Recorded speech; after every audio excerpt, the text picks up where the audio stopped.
Diancam Baim Wong, Paula melawan, laporkan hakim ke Komisi Yudisial. Di bawah ancaman Baim Wong yang memintanya untuk tidak mengajukan banding atas putusan Majelis Hakim Pengadilan Agama Jakarta Selatan, Paula Verhoeven memilih melawan. Baim beralasan bahwa banding akan memperkeruh suasana dan memengaruhi tumbuh kembang anak. Namun, Paula merasa apa yang disampaikan hakim dalam putusan tersebut mencemarkan nama baiknya. Ia pun melaporkan hakim ke Komisi Yudisial, KY, di Salemba, Jakarta Selatan, Kamis, 17 April 2025. Sembari menangis, ia menilai hakim telah melanggar kode etik persidangan perceraian dengan menyebutnya berselingkuh dan sebagai istri yang durhaka. Fitnah ini sudah terlalu jauh.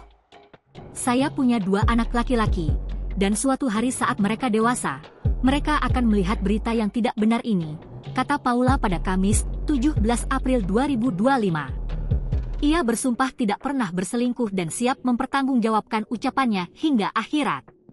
Saya mengatakan selama pernikahan tidak ada perselingkuhan, dan tidak ada juga bukti-bukti perselingkuhan, ujarnya. Paula menyebut laporan ke Komisi Yudisial ini sebagai bentuk perjuangan mencari keadilan dan demi masa depan kedua anaknya. Saya bukan istri yang sempurna, tapi dalam pernikahan saya sudah berusaha menjadi istri yang baik, tegasnya. Ia berharap semua tudingan terhadap dirinya bisa dibuktikan secara adil dan tidak sekadar dijustifikasi.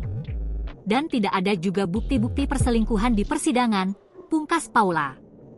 Paula juga sempat mengajukan nama Niko Surya, sosok yang dituduhkan Baim Wong sebagai selingkuhannya. Namun, Niko tiba-tiba memutuskan mengundurkan diri sebagai saksi.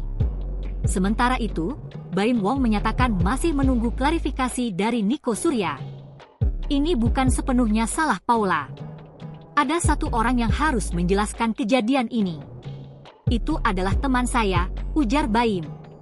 Secara terpisah, Fahmi Bahmid mengatakan pada Kamis, 17 April 2025, bahwa dalam isi putusan cerai Baim Wong tertulis adanya nusyus sepanjang 121 halaman, yang menjadi bagian paling inti.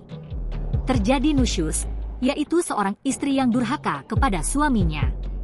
Itu adalah pertimbangan hakim yang dianggap terbukti dalam persidangan, ungkap Fahmi. Download Tribun X sekarang, menghadirkan lokal menjadi Indonesia.